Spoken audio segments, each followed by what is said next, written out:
Marks காலத்தில் பூதம் அப்படின்னு சொன்னவங்க இன்னைக்கு பூத கண்ணாடியில் வந்து நிற்கிறாங்க. கடந்த 10 ஆண்டுகளாக உலக நாடுகள் இராணுவத்திற்காக செலவிட்ட தொகை எவ்வளோ அப்படின்னா 2.44 லட்சம் கோடி டாலர். அது இந்திய ரூபாயில் நீங்கள் மதிப்பு கணக்கு போட்டிங்கன்னா உலகத்தில் இருக்கிற 700 கோடி மக்களில் கிட்டத்தட்ட 90 கோடி பேருக்கு இன்னைக்கு கடுமையான உணவு பற்றாக்குறை இருக்குது அப்படிங்கிற விவரத்தை கம்யூனிஸ்ட் கட்சியினுடைய மாநாட்டு அறிக்கை முன்வைக்குது. 75 ஆண்டுகால விடுதலைக்கு பிறகு 1% பணக்காரர்கள்ட்ட இந்தியாவுடைய 40% வளங்கள் குவிந்திருக்கிறது. டாலர் பில்லியனர் அப்படின்னா யார்? இந்தியாவில் வேலைவாய்ப்பு இல்லை. இந்தியா வந்து உலக நாடுகளில் பட்டினி குறியீடில் பட்டியலிடப்பட்டிருக்கிற 127 நாடுகளில் இந்தியா 105வது இடத்துல இருக்குது. ஆனால் பெரிய பணக்காரர்கள் இருக்கக்கூடிய கோடீஸ்வரர்கள் இருக்கக்கூடிய நாடுகளின் பட்டியலில் இந்தியா 4வது இடத்துல இருக்குது. இது மிகப்பெரிய சமூக முரண்பாடு. 10 ஆண்டுகள் மோடி ஆட்சியில் இந்தியா ஒரு விவசாய நாடு, எல்லாருக்கும் தெரியும். 1,474,000 பேர் விவசாயிகள் வாழ வழி இல்லாமல் தற்கொலை செய்து கொண்டிருக்கிறார்கள். அமெரிக்காவில் 3-4 முறை விமானங்களில் கைகளை காலில் சங்கிலி போட்டு இந்தியர்களை அவங்க விரட்டி விட்டாங்க. அவங்களாம் யார்? பாரத மாதாவின் பிள்ளைகள். ரமலான் தொழுகையில் பள்ளிவாசல்களில் போய் ஒளிப்பெருக்கையை வெளியே கட்டக்கூடாதுன்னு பாரத மாதாக்கு ஜேன்னு சொல்லி அந்த ஒளிப்பெருக்கையை கலட்டிட்டு இருக்கிறாங்க. இதுதான் இந்துத்துவா.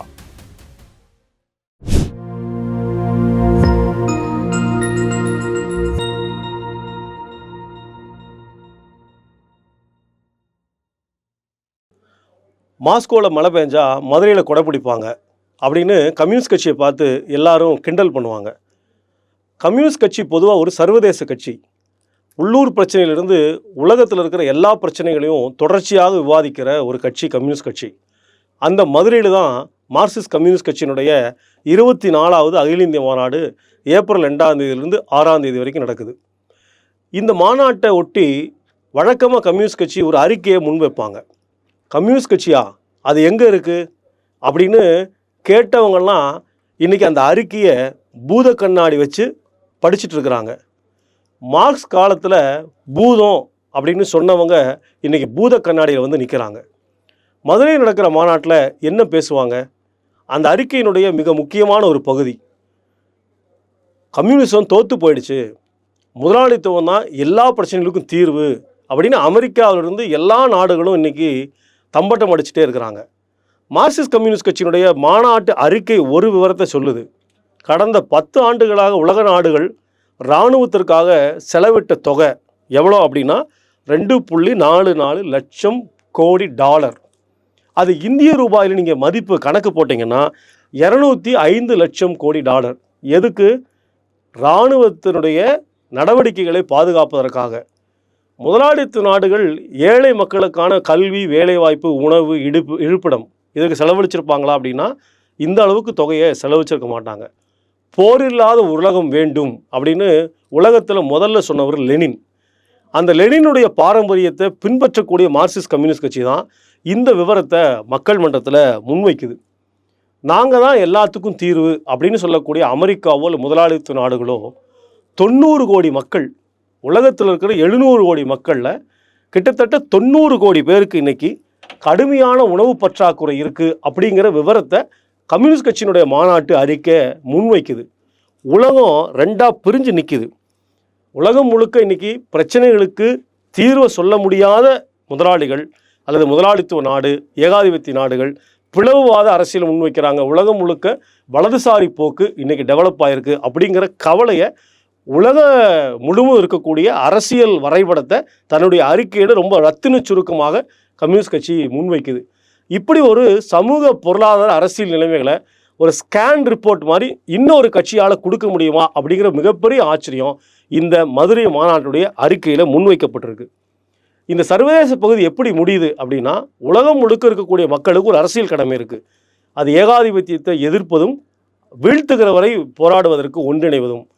அதே போல் உலகம் முழுக்க இருக்கக்கூடிய கம்யூனிஸ்ட் கட்சிகள் மத்தியில் மிகப்பெரிய ஒத்துழைப்பு வேண்டும்ங்கிற ஒரு அறைகூலோடு தான் இந்த மாநாட்டுடைய அறிக்கையினுடைய சர்வதேச பகுதி என்பது சொல்லுது. இந்தியாவில் 10 ஆண்டுகள் ஆச்சு மோடி ஆட்சிக்கு வந்து 11ஆம் ஆண்டில் அடியெடுத்து வச்சுருக்காரு. இந்திய நிலைமை எப்படி இருக்குது? இந்த அறிக்கையில் மக்களுக்கு புரியக்கூடிய மொழியில் குறிப்பிடப்பட்டிருக்கு. பிரிட்டிஷ் ஏகாதிபத்தியத்தினுடைய ஆளுகையின் கீழ் இந்தியா இருக்கிற போது இந்தியாவில் இருந்த 1% பணக்காரர்கள். அவங்ககிட்ட எவ்வளவு வளங்கள் குவிந்திருந்தது? 6% வளங்கள் தான் குவிந்திருந்தது. விடுதலை பெற்று 75 ஆண்டுகள் இன்றைக்கி நம்ம கொண்டாடிட்டோம். இப்போ என்ன நிலைமை? கட்சி தன்னுடைய அறிக்கையில் பட்டவர்த்தனமாக எழுதியிருக்கிறாங்க, மக்களுக்கு புரியக்கூடிய மொழியில். 75 ஆண்டுகால விடுதலைக்கு பிறகு 1% பணக்காரர்கள்ட்ட இந்தியாவுடைய 40% வளங்கள் குவிந்திருக்கிறது. டாலர் பில்லியனர் அப்படின்னா யார்? 8400 கோடி ரூபா ஒரு யார் சொத்து இருக்கோ அவர் தான் டாலர் பில்லியனர். மோடி முதல் முறை நாடாளுமன்றத்துக்கு வர்ற போது டாலர் பில்லியனர் எண்ணிக்கை இந்தியாவில் 100 பேர். 10 ஆண்டுகளாக மோடியினுடைய இடைவிடாத உழைப்பு 100லிருந்து 200 பணக்காரர்களாக அவர்களை அதிகரிக்க செய்திருக்கிறது. இந்தியாவில் வேலைவாய்ப்பு இல்லை. இந்தியா உலக நாடுகளில் பட்டினி குறியீடில் பட்டியலிடப்பட்டிருக்கிற 127 நாடுகளில் இந்தியா 105வது இடத்துல இருக்குது. ஆனால் பெரிய பணக்காரர்கள் இருக்கக்கூடிய, கோடீஸ்வரர்கள் இருக்கக்கூடிய நாடுகளின் பட்டியலில் இந்தியா 4வது இடத்துல இருக்குது. இது மிகப்பெரிய சமூக முரண்பாடு. இந்த சமூக முரண்பாடு இருக்குது அப்படிங்கிறத பட்டியலிடக்கூடிய கட்சி இதை புரிந்து கொள்வதும் எதிர்த்து போராடுவதும் ஒரு அரசியல் கடமை அப்படிங்கிற ஒரு வெளிச்சத்தை தன்னுடைய அறிக்கையின் மூலமாக கொடுக்குது. 10 ஆண்டுகள் மோடி ஆட்சியில் இந்தியா ஒரு விவசாய நாடு, எல்லாருக்கும் தெரியும். 1,474,000 பேர் விவசாயிகள் வாழ வழி இல்லாமல் தற்கொலை செய்து கொண்டிருக்கிறார்கள். 3 வேளாண் சட்டத்தை கொண்டு விவசாயிகளுடைய வாழ்க்கையில் மறுமலர்ச்சியை உருவாக்க போகிறேன்னு சொன்ன மோடியோ பாஜகவோ அதனுடைய அரசாங்கமோ அதனுடைய கொள்கைகளோ கிட்டத்தட்ட 1,474,000 விவசாயிகள் வாழ்வதை விட தற்கொலை செய்து சாவதே மேல் அப்படின்னு விளிம்பு நிலைக்கு தள்ளியிருக்கக்கூடிய நிலைமை தான் இந்தியாவில் விவசாய கொள்கை மோடியினுடைய அரசாங்கத்துடைய கொள்கையாக இருக்கிறது.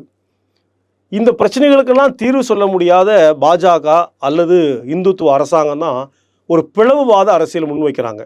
இந்த அறிக்கை 3 விஷயங்களை ஒரு அறைகூவலாக கட்சி அணிகளுக்கு மட்டுமல்ல இந்தியா இருக்கக்கூடிய மக்களுக்கு ஒரு அறைகூவலாக விடுக்குது. அது என்ன?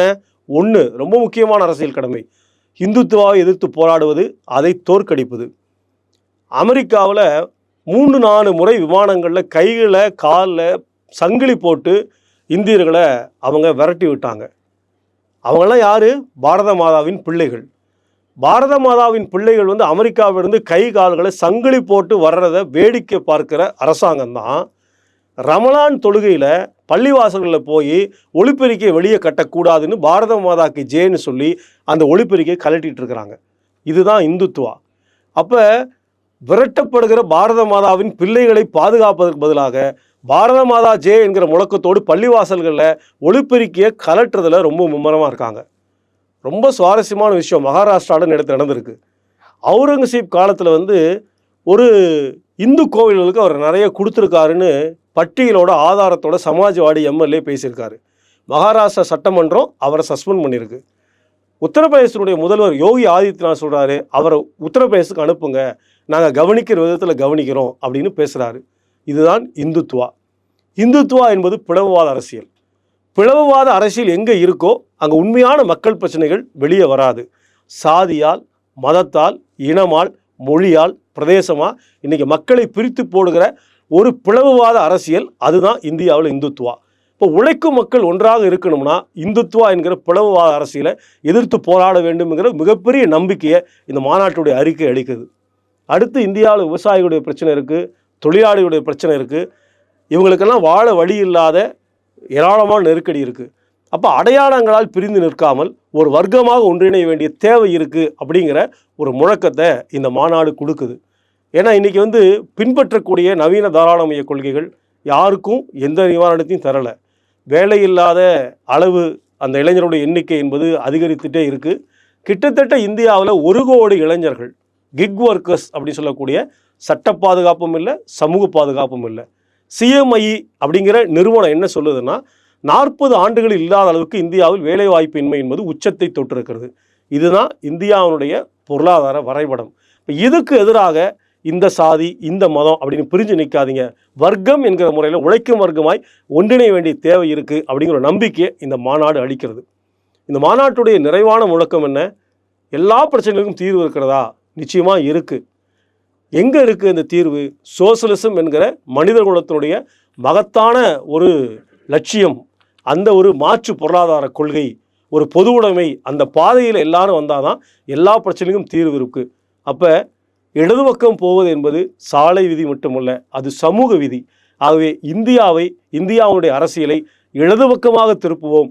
சோசலிசம் தான் மனிதகுலம் சந்திக்கிற எல்லா துயரங்களுக்கும் தீர்வு தருகிற உன்னத தத்துவமாக இருக்க முடியும். இடதே மாற்று, சோசலிசமே எதிர்காலம் என்கிற இந்த முழக்கத்தோடு நடைபெறுகிற மார்க்சிஸ்ட் கட்சியினுடைய மதுரை மாநாட்டை இந்தியா மட்டுமல்ல, உலகமே உற்று நோக்கி கொண்டிருக்கிறது. நிச்சயமாக மனிதகுலத்தை நெருக்கடியிலிருந்து மீட்பதற்கான ஒரு வெளிச்சக்கீற்றாக, விடிவெள்ளியாக மார்க்சிஸ்ட் கட்சியினுடைய மாநாடு நடக்க இருக்கிறது. நிறைவு நாள் லட்சோப மக்கள் மதுரை வீதிகளில் ஆர்ப்பரித்து முழங்க இருக்கிறார்கள். மதுரை மாநாடு வெற்றி பெறுகிறவரை கம்யூனிஸ்ட் இயக்கத்தினுடைய எல்லா நிகழ்ச்சிகளையும் நாம் கவனிப்போம், இணைந்திருப்போம். நன்றி.